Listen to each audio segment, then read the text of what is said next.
Hello everyone, welcome to good Raman. और जैसा कि आप सभी लोगों को पता है कि एनएचपीसी टीएचडीसी के जेई के रिजल्ट आ चुके हैं। मैकेनिकल की बात करें तो लगभग 63 बच्चों की ज़िंदगी यहाँ पर सुधरी है एनएचपीसी में, और बाकी सिविल, इलेक्ट्रिकल, मैकेनिकल। और सबसे पहले वीडियो शुरू करने से पहले इन सभी बच्चों को बहुत बहुत बधाइयाँ, क्योंकि इनके साथ कुछ नहीं होने वाला है। ये सेलेक्ट हो चुके हैं और इनकी ज़िंदगी थोड़ी अब सुधरने की कगार पर है, सुधर चुकी हैं। लेकिन इस वीडियो में हम लोग बात करेंगे कि जिन बच्चों की ज़िंदगी अभी तक नहीं सुधर पाई है, और इसका रीज़न कहीं ना कहीं अथॉरिटी भी यहाँ पर देखने को मिल रही है, तो उन बच्चों के बारे में बात करेंगे। पहली चीज़ अगर हम देखें तो वो ये है कि ईमेल यहाँ पर आपको जो आया था उसकी बात करेंगे।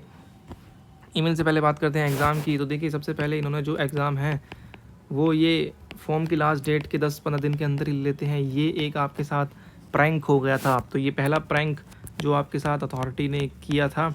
उसके बाद बात करें तो ईमेल की। देखिए, आपको अगर ईमेल उन लोगों को भेजना है ना जिनको सेलेक्ट करना है, आपने लगभग एकदम सारे ही बच्चों को जिनके अच्छे अच्छे मार्क्स है सबको ईमेल आप भेज देते हो, और उसके बाद फाइनल लिस्ट में उनका नाम नहीं होता है। तो यहाँ पर बच्चे के लिए बहुत ही ज़्यादा दुखद बात हो जाती है, जो कि अपनी अपनी आस लगाए बैठे थे।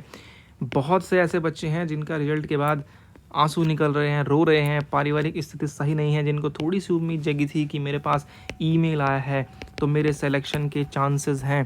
तो भैया, आपने ईमेल, इतने सारे बच्चों को ईमेल भेजने की ज़रूरत ही क्या थी। ईमेल में ये कहते हैं कि भैया अपनी 10th की मार्कशीट या फिर डिप्लोमा की मार्कशीट अपलोड करो, क्योंकि आपने अपलोड नहीं की हुई है। तो भैया, आपने मांगी थी क्या फॉर्म भरते हुए जो भी आपने मांगा था वो स्टूडेंट ने सबमिट किए थे। और उसके बाद डीवी का क्या मतलब होता है भाई? आपको ये डॉक्यूमेंट चाहिए तो आप डीवी में ले लो। आप पहले से ईमेल क्यों भेज रहे हो बच्चों को? और दूसरी चीज़, इस सबसे बड़ी चीज़, चलो ठीक है, अथॉरिटी ईमेल भेजती है, कोई बात नहीं, उसमें कहीं ऐसा तो नहीं लिखा कि आप सेलेक्ट हो गए हैं तो अपनी ईमेल भेज दो, ऐसा कुछ उसमें नहीं है। यहाँ पे जो सबसे बड़ा पॉइंट निकल के आता है वो है यूट्यूबर्स। बहुत सारे यूट्यूबर्स आपके भरे हुए हैं, आपको बता रहे थे कि अगर आपके पास ईमेल आया तो 100% आप सेलेक्ट हो चुके हो। ईमेल, जिनके पास ईमेल आता है वो 100% सेलेक्ट हो जाते हैं।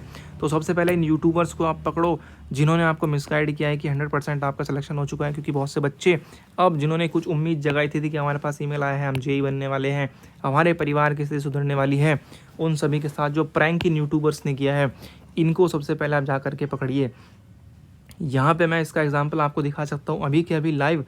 बहुत सी वीडियो तो ऐसी है जो आपको बताते हैं कि 100% आपका सिलेक्शन हो गया, ईमेल आई है। तो दूसरा आप ये देखिए यूट्यूब पर हम लोग आपको दिखा सकते हैं। तो बाइजू का देखिए ये चैनल है, ये किस तरीके से बच्चों को मिसगाइड कर रहे हैं। यहाँ पे देखिए, Dinesh Kumar Panda clear NHPC JEE exam. आज से 9 दिन पहले ही इन्होंने डाल दिया था, क्योंकि इस बच्चे पर ईमेल आई होगी, उन्होंने डाल दिया कि इनका एनएचपीसी जेई में सिलेक्शन हुआ है। दूसरा भी आप देखें तो ये प्रमोद नाम का एक स्टूडेंट है, इनका एनएचपीसी जेई में उन्होंने सिलेक्शन दिखाया हुआ है कि भैया हमारे पढ़ाए हुए बच्चे का सिलेक्शन हो गया है, प्रमोद का।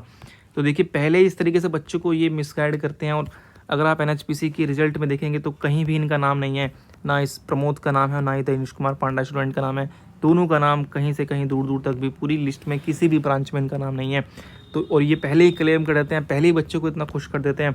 अब ये जो स्टूडेंट है जो सेलेक्ट नहीं हुए, इनके साथ क्या हो रहा होगा, क्या बीत रही है उनके ऊपर, जिनको पहले इतनी तरीके से कॉन्ग्रेचुलेशन उन्होंने कर दिया, मिसगाइड कर दिया है कि भैया आपके पास ईमेल आया है तो आपका सिलेक्शन हो गया है। अभी भी आप इन बायजू पर जाकर देख सकते हैं किस तरीके से कॉन्ग्रेचुलेट कर रहे हैं, और पूरी पीडीएफ में इनका कहीं नाम निकल करके नहीं आया है।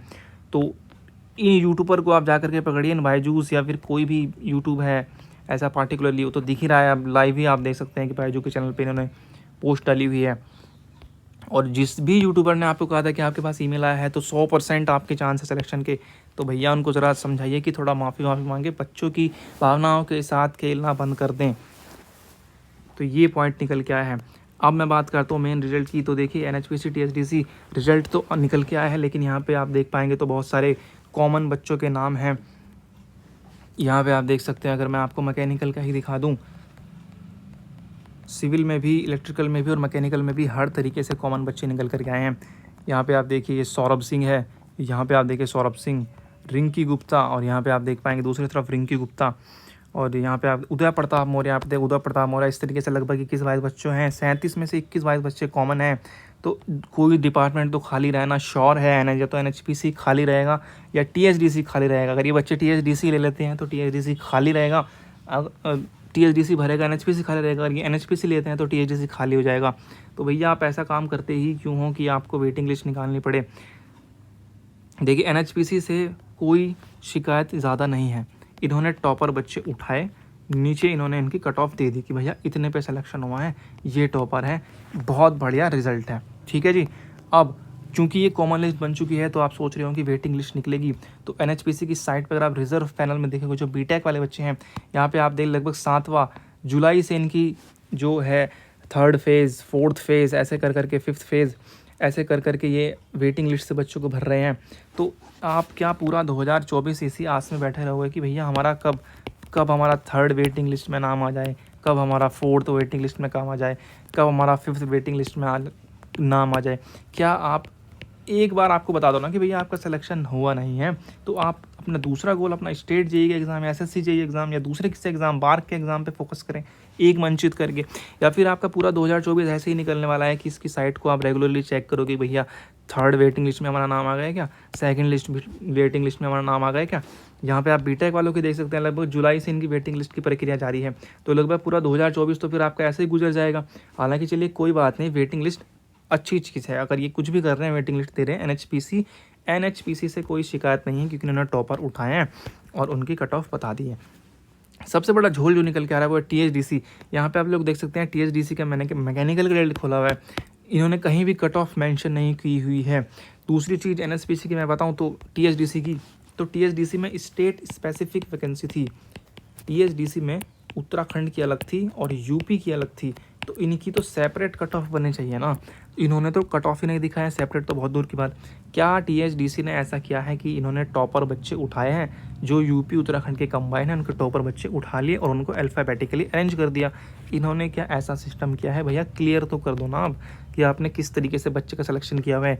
अब ये अभिषेक कुमार है, हमें क्या पता है कि ये यूपी का है या फिर ये उत्तराखंड का है, आप खोल के बताओ ना कि भैया उत्तराखंड की कितनी कट ऑफ गई है, यूपी की कितनी कट ऑफ गई, जब स्टेट स्पेसिफिक वैकेंसी थी। अब ये अभिषेक कुमार कहाँ जाएगा, यूपी में काम करेगा, उत्तराखंड में काम करेगा, कहाँ का बच्चा है ये, आपने क्यों नहीं खोल रहे। और टीएचडीसी की एक और मैं आपको बताऊँ, इनकी अगर आप वेबसाइट पे देखेंगे तो ये देखिए न्यू जॉब ओपनिंग में यहाँ पे देखिए एजीएम की पोस्ट है, यहाँ पे इन्होंने विड्रॉल एंड कैंसिलेशन, डायरेक्टर की पोस्ट है एग्जीक्यूटिव डायरेक्टर, यहाँ पे भी उन्होंने विड्रॉल एंड कैंसिलेशन, जिन्हें जो 2021 में आई थी, बच्चे एग्जामिनेशन सेंटर पे जाके रो के आए थे कि भैया एग्जाम कैंसिल हो गया, वहाँ पे उन्होंने टाइम वेस्ट किया। जूनियर इंजीनियर का विड्रॉल, सर्वे हेयर पर निकाला अमीला कोलमान, यहाँ पे उन्होंने विड्रॉल। तो फेक अपॉइंटमेंट ऑफ गुजरा प्रोजेक्ट, सारी आप अधिकतर वैकेंसी देखी इन्होंने विड्रॉल एंड कैंसिलेशन मारी हुई हैं, तो एक भी इनका सिलेक्शन इनसे होता नहीं है। दूसरा जो सिलेक्शन का रिजल्ट दे रहे हैं उसमें ये कट ऑफ ये ढंग से दिखाते नहीं है। तो भैया एनएचपीसी से तो कोई दिक्कत परेशानी नहीं है, वेरी गुड, एनएचपीसी बहुत अच्छा काम किया, एनएचपीसी ने बड़ा ऑर्गेनाइजेशन है। लेकिन टीएचडीसी भैया आप कट ऑफ क्यों नहीं दिखा रहे ना यहाँ पे कि डोमिसाइल यूपी की कितनी, उत्तराखंड की कितनी है, आप खोल के चीज़ रखो बच्चों के सामने। दूसरी चीज़ ये ईमेल भेजते हैं, ये बच्चों को ईमेल भेजते हैं, 19 अक्टूबर को ईमेल भेजते हैं और 20 अक्टूबर 12 नून से पहले भेजते हैं कि इसका रिप्लाई करो, डिप्लोमा मार्कशीट भेजो। अरे भैया 24 आवर, बहुत से बच्चे हैं जिनके घर में दिक्कत चल रही है, पापा बीमार है, कुछ भी नहीं, कम से कम 3-4 दिन या 1 वीक की विंडो तो दो, एक दिन में इन्होंने ईमेल मांगा है। दूसरी चीज़ टीएचडीसी का अधिकतम जिन भी बच्चों को ईमेल गया है उनमें से 90% बच्चा तो सेलेक्ट ही नहीं हुआ है, तो भैया ईमेल आपने भेजा क्यों इतने सारे बच्चों को। दूसरी चीज़, अगर आपको ईमेल भेजना ही था, सबसे डॉक्यूमेंट मांगने थे, तो आप सबको ईमेल भेजते, फिर 100% बच्चों को ईमेल भेजते, जो भी टीएचडीसी जिन्होंने भरा था उस सबको ईमेल भेजते। लेकिन उन्होंने कुछ चुनिंदा बच्चों को ईमेल भेजा, उनकी उम्मीदें जगाई और फिर बाद में इन्होंने आसानी से तोड़ दी और बताया भी नहीं कि भैया कट ऑफ कितनी गई है, बच्चे को पता तो लगे। और दूसरा, इन्होंने कॉमन लिस्ट निकाल दी, पहले से इन्होंने श्योर कर लिया कि वेटिंग लिस्ट निकालनी है। आप ईमेल अगर आपको भेजते, ईमेल में आप क्लियर कर देना कि आपको कौन सा चाहिए, टीएचडीसी चाहिए या फिर एनएचपीसी चाहिए, आप ईमेल में ऐसा खोल देते। तो ये जो चीज़ें हैं, ये खामियां हैं, ये प्रैंक है, ये आपके साथ हुआ है, हो रहा है। और सबसे बड़ा प्रैंक जो कर रहे हैं वो ये यूट्यूबर्स कर रहे हैं, ये टीचर्स कर रहे हैं, इस तरीके से अपने सिलेक्शन दिखा के। और वो यूट्यूबर आपके साथ प्रैंक कर रहे हैं जो आपको कह रहे हैं कि आपका 100% सिलेक्शन हो जाएगा अगर आपके पास ईमेल आया है तो, जबकि टीएचडीसी का ईमेल जिनको आया 90% बच्चे का सिलेक्शन हुआ ही नहीं है। और एक तरीके से अपने आप को ठगा सा महसूस कर रहा है और फ़ोन कर रहा है कि भैया हमें रो रहे हैं, एक जो उम्मीद जगी थी वो उसकी पूरी तरीके से टूट चुकी है।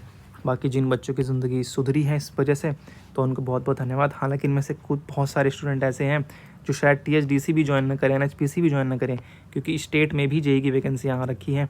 तो 1-2 महीने करने के बाद वो ये वैकेंसी भी छोड़ने ही वाले हैं, क्योंकि स्टेट जेई का जो लेवल है वो इससे काफ़ी ज़्यादा ऊंचा है। तो एक तरीके से अधिकतम सारी सीट यहाँ पे खाली जाने वाली है, और जिन बच्चों की ज़िंदगी सही में सुधर सकती थी, यहाँ पे थोड़ा सा दिक्कत परेशानी हो सकती है। सो